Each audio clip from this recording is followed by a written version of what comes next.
ഒരു use car എടുക്കുമ്പോൾ നമുക്ക് അതിനകത്തുള്ള എന്തൊക്കെ റീപ്ലേസ്മെൻറ്റ്സ് എങ്ങനെ നോക്കാം, അല്ലെങ്കിൽ നമുക്ക് എൻ്റെ എഞ്ചിൻ സൈഡ് എങ്ങനെ നോക്കാം, അതിൻ്റെ പെയിൻറ്റിംഗ് വർക്കൊക്കെ എങ്ങനെ നോക്കാം എന്നുള്ളൊരു വീഡിയോ ആണ് നമ്മളിനി ചെയ്യുന്നത്. അതിൻ്റെ കൂടുതൽ ഡീറ്റെയിൽ ആയിട്ടുള്ള വീഡിയോ നമ്മുടെ യൂട്യൂബ് ചാനലിൽ കൊടുത്തിട്ടുണ്ട്.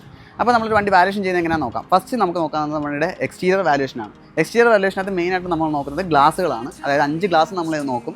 അപ്പോൾ അതിൻ്റെ ഗ്ലാസ് നമ്മൾ എങ്ങനെ വെരിഫിക്കേഷൻ ചെയ്യുന്നത് പറഞ്ഞു കഴിഞ്ഞാൽ, ഫസ്റ്റ് സ്റ്റെപ്പ് കോഡോ കാര്യങ്ങളോ ഒന്നുമല്ല. നമ്മൾ ഫസ്റ്റിൽ ചെക്ക് ചെയ്യുന്നത് ജസ്റ്റ് താണ്ട് ഇതൊരു സ്റ്റിക്കറാണ്. വണ്ടിയുടെ നോൺ പൊല്യൂഷൻ നമ്മളെ വണ്ടി മാനുഫാക്ചറിങ് ചെയ്ത് നമ്മൾ ഇറങ്ങുന്ന സമയത്ത്, ഡെലിവറി ചെയ്യുന്ന സമയത്ത് നമുക്ക് കിട്ടുന്നൊരു സ്റ്റിക്കറാണിത്. ഇത് നമുക്കിപ്പം റീപ്ലേസ്മെൻറ്റ് ചെയ്യുകയാണെന്നുണ്ടെങ്കിൽ നമുക്ക് രണ്ടാമത് ഇത് കിട്ടത്തില്ല. നമ്മൾ നോക്കുന്നത് ഇയർ കോഡാണ്. ഇതെന്ന് പറയുമ്പോഴത്തേക്കും ഓരോ വണ്ടികൾക്കും ഇയർ കോഡ്, അതായത് മാനുഫാക്ചറിങ് ചെയ്തിട്ടുള്ള ഇയറിൽ വെച്ചിട്ടായിരിക്കും വരുന്നത്.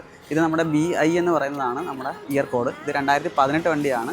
ആക്ച്വലി ഇയോൺ വരുമ്പോഴത്തേക്കും 13 ശേഷമുള്ള വണ്ടികൾക്ക് BE തൊട്ട് സ്റ്റാർട്ട് ചെയ്യുന്നതാണ്. അപ്പോൾ ഈ പറഞ്ഞ കോഡുകൾ നമ്മൾ എല്ലാ ക്ലാസ്സുകളിലും ചെക്ക് ചെയ്യും. അത് ഈക്വൽ ആണെന്നുണ്ടെങ്കിൽ റീപ്ലേസ്മെൻറ്റും കാര്യങ്ങളൊന്നും ചെയ്തിട്ടില്ല.